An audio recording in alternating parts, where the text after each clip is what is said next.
बिस्मिल्लाहिर्रहमानिर्रहीम। अस्सलाम वालेकुम। मेरा नाम मोहम्मद कासिम है और मेरा ताल्लुक़ पाकिस्तान से है। मेरा ईमान है कि अल्लाह के सिवा कोई माबूद नहीं और हज़रत मोहम्मद सल्लल्लाहु अलैहि वसल्लम अल्लाह के आखिरी नबी और रसूल हैं और मैं मोहम्मद सल्लल्लाहु अलैहि वसल्लम का उम्मती हूँ और मुझे इस बात पे फ़ख्र है कि मैं उनका उम्मती हूँ। अल्लाह और मोहम्मद सल्लल्लाहु अलैहि वसल्लम ने मुझे ख्वाबों के ज़रिए से हुक्म दिया है कि मैं अपने ख्वाबों को लोगों से बयान करूँ। इसलिए मेरी आपसे मोतबाना गुजारिश है कि मुझे मलामत ना करें, क्योंकि मैं सिर्फ अल्लाह और रसूल सल्लल्लाहु अलैहि वसल्लम के हुक्म पर अमल कर रहा हूँ। अल्लाह की रहमत सबके लिए है और मेरा ख्वाबों को शेयर करने का मकसद सिवाय इसके और कुछ नहीं है कि मैं अल्लाह का दोस्त बन जाऊँ। इसलिए मैं सिर्फ अल्लाह ही पे भरोसा करता हूँ और वही मेरा कारसाज है। पिछले 27 सालों से अल्लाह ताला और मोहम्मद सल्लल्लाहु अलैहि वसल्लम मेरे ख्वाबों में आ रहे हैं।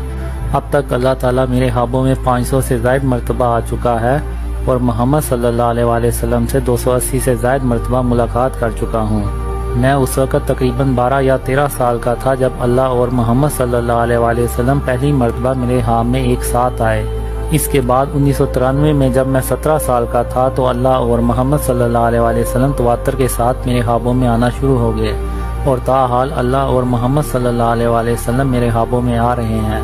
इन ख्वाबों में अल्लाह और मोहम्मद सल्लल्लाहु अलैहि वसल्लम ने मुझे पाकिस्तान से मुतल्लिक कई बशारतें भी दी हैं। एक ख्वाब में अल्लाह ने मुझे बताया कि कासिम मैं पाकिस्तान का दिफा और इसकी हिफाजत करूँगा। कई ख्वाबों में अल्लाह ने मुझसे कहा, कासिम जाओ और मेरे हुक्म से पूरी दुनिया को अंधेरों से निकाल कर रोशनी में ले आओ। इसी तरह अल्लाह और मोहम्मद सल्लल्लाहु अलैहि वसल्लम ने कई ख्वाबों में मुझे ये बात कही कि कासिम एक वक्त आएगा जब तुम पहले पूरी उम्मत को और फिर पूरी दुनिया को अंधेरों से बाहर निकालोगे और फिर एक दिन पूरी दुनिया अमन से भर जाएगी, मगर इसका आगाज़ पाकिस्तान से होगा। 2007 में अल्लाह ताला और मोहम्मद सल्लल्लाहु अलैहि वसल्लम ने ख्वाबों के ज़रिए से बाकायदा तौर पे मेरी रहनुमाई शुरू कर दी और बताया कि मुझे कौन से काम करने चाहिए और किन कामों से इज्तनाब करना चाहिए। इन्होंने मुझे हर किस्म के शिर्क से बचने की बार बार तलकीन की और ये कि एक अच्छा इंसान कैसे बना जाता है। 2014 में अल्लाह और मोहम्मद सल्लल्लाहु अलैहि वसल्लम ने मुझे हुक्म दिया कि मैं अपने ख्वाबों को लोगों से बयान करूं। तब मैंने अपने ख्वाबों को अपने घर वालों, अपने दोस्तों और दीगर लोगों को बयान करना शुरू कर दिए। मैंने अपने ख्वाबों में दी गई बशारतों को ईमेल के ज़रिए से पाकिस्तान आर्मी, हुकूमती वेबसाइट्स, पाकिस्तान की सरकर्दा शख्सियात और मुख्तलिफ इस्लामी सरकारी वेबसाइट्स पे शेयर किए, मगर किसी ने इन पे तवज्जो न दी। इसलिए मैंने अपने ख्वाबों को लोगों से शेयर करना बंद कर दिया। दिसंबर 2014 की एक रात को मोहम्मद सल्लल्लाहु अलैहि वसल्लम 2 मरतबा मेरे ख्वाब में आए और फरमाया कि कासिम, पाकिस्तान और इस्लाम को बचाने की खातिर अपने ख्वाबों को लोगों से बयान करो। मुझे कुछ समझ नहीं आई। मैंने कहा कि मैंने अपने ख्वाब कितने लोगों से शेयर किए हैं मगर किसी ने यकीन नहीं किया। इससे ज़्यादा मैं और क्या कर सकता हूँ। फिर कुछ दिनों के बाद पेशावर स्कूल पे हमले वाला सानिया पेश आ गया तो मैंने फ़ैसला किया कि चाहे कोई यकीन करे या ना करे, मैं अल्लाह और रसूल सल्लल्लाहु अलैहि वसल्लम के हुक्म पर अमल करते हुए अपने ख्वाबों को लोगों से ज़रूर शेयर करूँगा। और फिर मैंने इंटरनेट पे अपने ख्वाबों को शेयर करना शुरू कर दिया। मैं यहाँ ये बात वाज़ह करता चलूँ कि मैं कोई मजहबी आदमी नहीं हूँ, बल्कि एक आम सा बंदा हूँ और मेरी दाढ़ी भी नहीं है, बल्कि मैं नमाज भी बाकायदगी से नहीं पढ़ता और ना ही मैं कोई तहज्जुद गुज़ार आदमी हूँ। 1994 में अल्लाह ने मुझे एक ख्वाब में आसमान से कहा और वो अल्फाज मुझे अभी भी याद हैं, कासिम जो वादे मैंने तेरे साथ किए हैं मैं इनको पूरा कर दूंगा और अगर मैं अपने वादे ना पूरे कर सका तो मैं तमाम जहानों का बादशाह नहीं हूँ।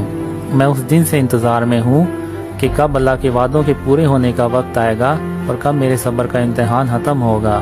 और मैं आज तक अल्लाह की रहमत से मायूस नहीं हुआ, मगर जब कभी थोड़ा मायूस होने लगता हूँ तो अल्लाह या मोहम्मद सल्लल्लाहु अलैहि वसल्लम मुझे ख्वाब में आके कहते हैं, कासिम अल्लाह की रहमत से मायूस नहीं हुआ करते और अल्लाह की रहमत से सिर्फ काफिर लोग ही मायूस होते हैं। सब्र करो और अल्लाह सब्र करने वालों का अजर ज़ाया नहीं किया करता। जब अल्लाह ताला मुझे उम्मीद दिलाता है तो मैं फिर से ताज़ा दम हो जाता हूँ। जनवरी 2014 में एक ख्वाब में अल्लाह ने मुझसे कहा, कासिम मैंने तेरी 20 साल तक आजमाइश की, मैं देखना चाहता था कि तू अल्लाह की रहमत से मायूस होने वालों में से तो नहीं है। इसी तरह 2003 में एक ख्वाब में अल्लाह ने मुझसे कहा, कासिम जब तक मेरे वादों के पूरे होने का वक्त नहीं आ जाता तो तू सोने में भी हाथ डालेगा तो वो भी मिट्टी बन जाएगा, मगर जब मेरे वादों के पूरे होने का वक्त आ जाएगा तो तू मिट्टी में भी हाथ डालेगा तो वो मेरे हुक्म से सोना बन जाएगा। 2002 में एक ख्वाब में मोहम्मद सल्लल्लाहु अलैहि वसल्लम ने मुझसे कहा, قاسم اللہ کی رحمت سے مایوس نہیں ہوا کرتے۔ قاسم ایسا ہو ہی نہیں سکتا کہ تم ہو اور انہونی باتیں نہ ہو۔ تمہارے دور میں زمین اپنے اندر سے ہر طرح کے خزانے نکالے گی، درختوں پہ پتے کم اور پھل زیادہ لگا کریں گے، اور رزق ہی رزق ہوگا، اور کوئی غریب نہیں رہے گا، اور ہر طرف امن ہوگا، عدل اور انصاف ہوگا، اور ایسا دور اس سے پہلے کسی نے نہیں دیکھا ہوگا۔ میں نے اپنے خوابوں میں اللہ کی طرف نہیں دیکھا، یعنی جیسے ہم نماز میں سر کو جھکا کے کھڑے ہوتے ہیں، میں بھی اسی طرح اپنے آپ کو اللہ کے عرش کے سامنے کھڑا پاتا ہوں، اور اللہ کو سر اٹھا کے دیکھنے کی ہمت ہی نہیں ہوتی۔ اللہ اپنے عرش پہ ہوتا ہے اور اللہ کی آواز عرش سے آتی ہے، یا پھر اللہ کا نور ہوتا ہے اور اللہ کی آواز اس نور میں سے آتی ہے، یا پھر اللہ آسمان سے مجھ سے ہم کلام ہوتا ہے۔ اسی طرح میں محمد صلی اللہ علیہ وسلم کے سامنے بھی سر کو جھکا کے کھڑا ہوتا ہوں، اور محمد صلی اللہ علیہ وسلم کے سامنے سر کو اٹھانے کی ہمت ہی نہیں ہوتی، اور یہی وجہ ہے کہ میں آج تک محمد صلی اللہ علیہ وسلم کا چہرہ نہیں دیکھ سکا۔ میں نے محمد صلی اللہ علیہ وسلم کا چہرہ دور سے دیکھا ہے، مگر اتنی دور سے کہ محمد صلی اللہ علیہ وسلم کے چہرے کے نقوش واضح نظر نہیں آتے۔ ایک خواب میں محمد صلی اللہ علیہ وسلم سے میں گلے ملا تو میرا پورا جسم گواہی دے رہا تھا کہ میں محمد صلی اللہ علیہ وسلم سے گلے مل رہا ہوں، اور میں کئی خوابوں میں محمد صلی اللہ علیہ وسلم سے ہاتھ ملا چکا ہوں، اور میرا ہاتھ وہی دیتا ہے کہ میں محمد صلی اللہ علیہ وسلم سے ہاتھ ملا رہا ہوں۔ میں نے ستمبر 2015 میں پہلی بار محمد صلی اللہ علیہ وسلم کی آنکھوں میں دیکھا، اور جب میری نظر محمد صلی اللہ علیہ وسلم کی آنکھوں پہ پڑی تو میری نظریں وہیں جم گئیں۔